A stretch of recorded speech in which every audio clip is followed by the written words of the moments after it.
Good morning. Thanks for being here, Sheriff Carmine Marceno. Trust and integrity are the foundations of law enforcement. I demand these from my deputies. Without these commitments, there's no reason to be in this profession. If they break that trust, destroy their integrity, I will personally rip the badge off their shirt. They don't deserve to wear it, and they should be ashamed. This is an honorable profession. I am personally disgusted and angry when one bad seed makes my family members look bad.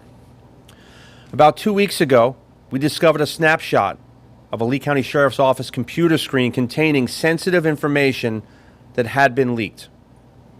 My intelligence unit, with the assistance of our digital forensics and tech services, immediately went to work to identify and cut off the source. Detectives quickly found information on a photo was an exact match to one of our programs that stores law enforcement sensitive information. This specific program only contains information related to criminal street racing groups. The program is only within a secure LCSO intranet. Access is not for civilian employees and only for certified law enforcement and corrections deputies. Investigations have many layers and many sources of information. We are a large agency that has to trust one another. This program was set to identify suspects in the investigation. The intelligence comes from deputies on the road, detectives in districts, and corrections deputies in all places of their work. The dedicated detectives, working with the latest and greatest technology, took one photo of a screen and traced that photo and that program back to a specific date and time and to a computer that was located in our core facility. Using video recordings and login information, detectives identified corrections deputy Gure Uzin as the employee who had taken that photo. Uzin, the turncoat, was immediately placed on administrative leave and removed from work with no access to any information. A search warrant of Uzin's phone showed that he had taken photos of a computer screen. He then uploaded 4 photos to Snapchat associated with the criminal street racing groups. Former Deputy Uzin intentionally gave this information out to warn these groups and obstruct our investigations. This traitor is now in the Collier County Jail and charged with disclosing confidential criminal justice information. Honor, trust, integrity are what we demand from my family members. They also demand that from me. The great residents of Lee County deserve the best. As the Sheriff of Lee County, I don't ever hide bad news. I want transparency. So you know my deputies and our family are committed to the highest level of service. We will hold ourselves accountable, and we will police our own. It sickens me and it saddens me that I'm standing here talking about this. Honor, trust, and integrity are absolute. The public deserves that. We are held to the highest standard possible. When one of our family members betrays us, I will personally hold them accountable, transparently, immediately investigate, incarcerate, and personally rip the badge off their uniform. I will not tolerate it. Zero tolerance for that and all types of betrayal of trust. I'll take some questions. Has this directly compromised any certain investigations? I mean, you just started the task force recently as well. How has this directly impacted any ongoing investigations? So what happens is we have criminal informants. We receive information from all over. Okay, people that are in the streets working undercover. Anytime we leak sensitive information out, first of all, you risk the safety and security of our deputies, the public, and actually compromise the investigation. So what happens is the people that are involved in the investigation now get intelligence that they're not supposed to see, and that hurts our investigation. So it sickens me, it saddens me. When you take that oath, We have trust, faith, and honor that we have to uphold, and we cannot break that trust. The public's trust is critical to our support. And as the sheriff, I own it, I'm transparent, and we fix it. And no one's held above the law, nobody. Did he have the credentials to log in and see that information, or he took someone else's? So he was a certified law enforcement correctional deputy.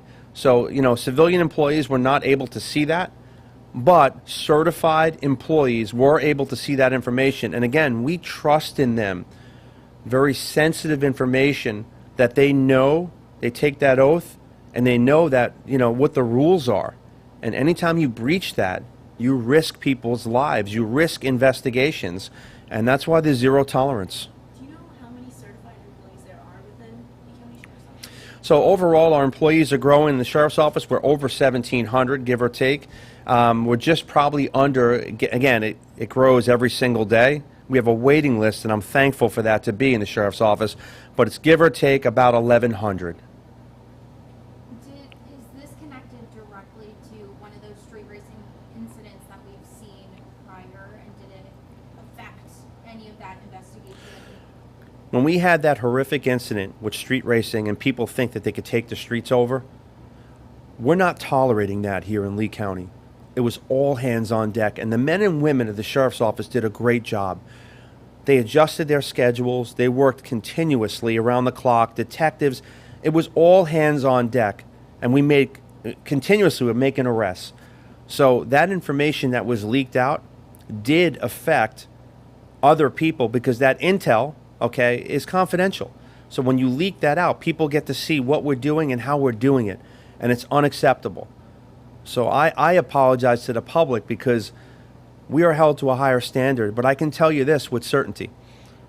As you've seen in the past, I don't play games.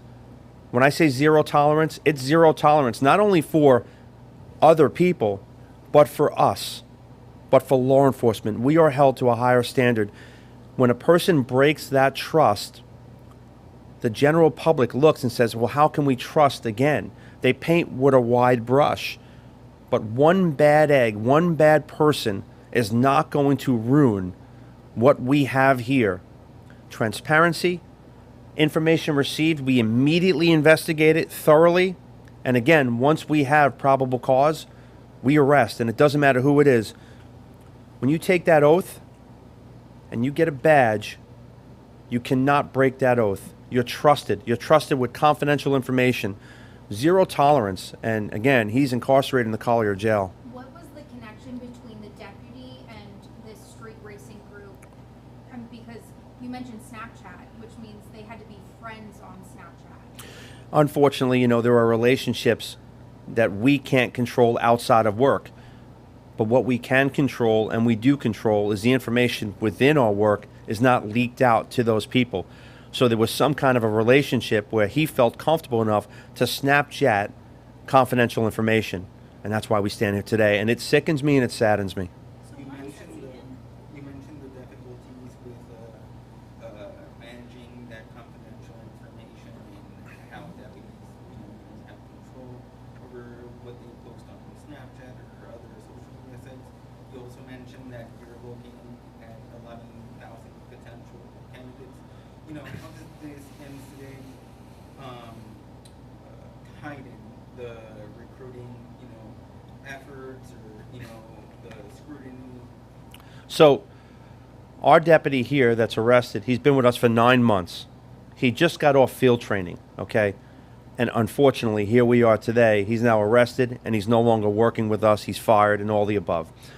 I'm proud to say that we have people from all over the country coming here, out of state, from New York, California, applying here every single day.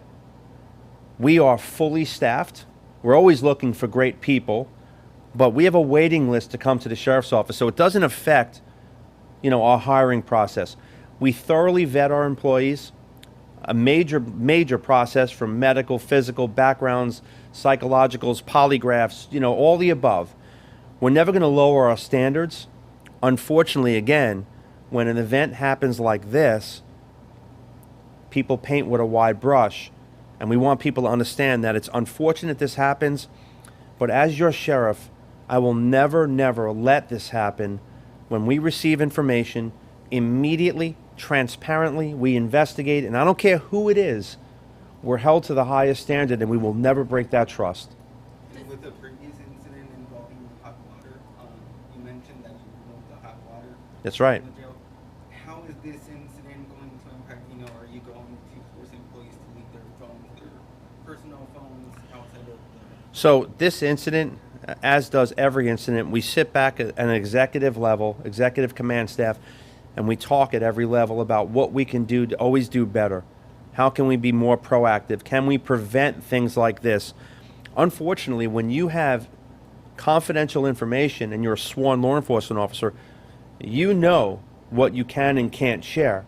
So if that individual makes a decision and a choice to share information they're not supposed to, we can't control that. But what we can do is immediately investigate that individual, fact-finding mission, all hands on deck, and not waste 1 second, one, putting them on administrative leave, two, firing them and charging them. I mean, he's in Collier County Jail for what he did. And I don't have one good thing to say about what he did. Matter of fact, I'm sickened by it. And the public should be sickened by it. But one thing they can count on is their sheriff and this sheriff's office, that we stand for what's right. We don't hide things, okay? A lot of times people may think or perceive that law enforcement wants to protect their own or hide things. We don't hide anything. We're transparent. The second I can deliver that information, I'm going to tell everyone what we have, what we found, and where we are. And there's no exceptions on that. Why is he in Collier County Jail? And he's in Collier County Jail because he lived in Collier County. So he lived, his home was in Collier County. So our deputies, the Lee County Sheriff's Office, went with the Collier Sheriffs, and we arrested him in his home. That's why he's incarcerated in Collier County. Final question.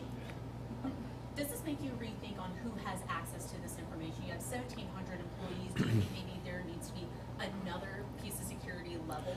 Of course, we always think about access and limiting access and who has access. But unfortunately in this, because he's a certified correctional deputy and a certified law enforcement officer, we can't take their privileges away. Now, civilian employees are not able to get this information, but that is the whole part of the badge. When you put that badge on, there's an oath to the office, honor, integrity. So you have to have that trust. Otherwise, you're no good to us or anyone in any investigation. If we can't trust you, that you know how to do your job, you know what's right and wrong, that you can't be trusted with confidential information, then you're not supposed to be here and you're not supposed to be a law enforcement officer. That trust hurts us when you break it. The rest of the public looks at that and says, you know what? How do we trust our sheriff's office? Because of this one person. Again, this one person who we addressed immediately makes everyone else look bad, and we're not going to tolerate that. But we're always looking for ways to do better, to be proactive. But in this case, unfortunately, he was going to have access to that information regardless. But the public can rest assured that as their sheriff, I thank them for their support. I apologize to them for what took place. But again, we're held to the highest standard, and I will never allow this behavior, and I don't care who it is. I will never allow it. Thank you for being here.